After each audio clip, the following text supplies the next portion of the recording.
My name is Jennifer Tian, and I came to the United States when I was 8 years old. I grew up in Irvine, California, went to University High School, and then after graduation I went to Berkeley and graduated with an economics degree. After consulting for 6 years, I returned back to school and graduate school at UCLA Anderson. I met my husband, James, and we got married in 2007, and life was great.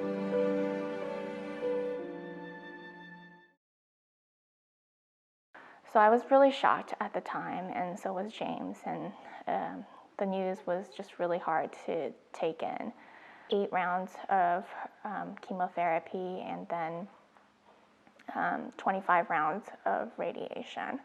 So that took about 3.5 months. So after everything is cleared, luckily the chemo and the radiation went through smoothly, all according to plan. Fast forward 2 years, we were ready to have a child, and we got Madison. So now that she's 2 years old, life goes on again, and it's a month before my 5-year post breast cancer anniversary. I was thinking, wow, life is finally normal again, and I almost forgot that I had breast cancer.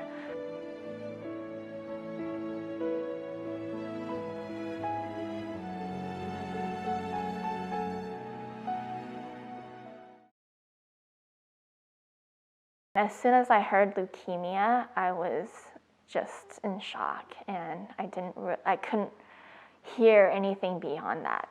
So at the time I was very angry, and I was thinking, God, why did you let me have cancer again?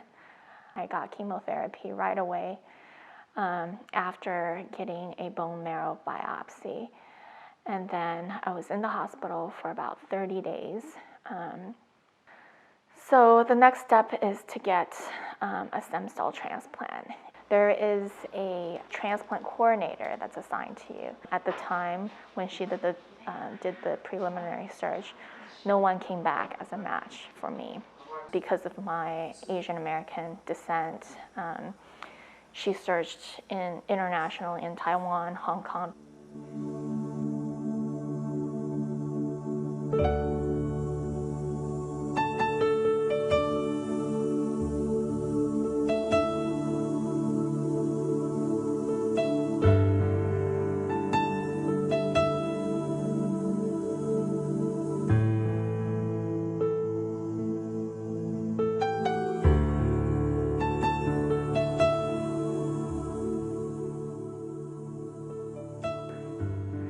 So if you are considering donating, it's a very, very big decision. And like any donation, you really have to think about you're not just entering your stem cells into a bank, but there's someone at the other end that's going to be receiving it.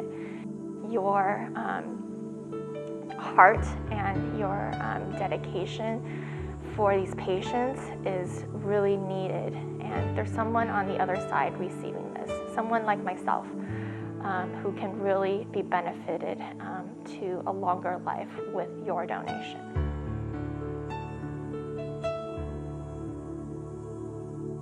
For anybody, when faced with hardship, it's really easy to shut down and be depressed and dig yourself a hole and never come out. But for me, I think it's a matter of understanding that all these hardships is governed by God, and God loves us as His children, and we have full faith that everything is within His control and everything is for His glory and purpose.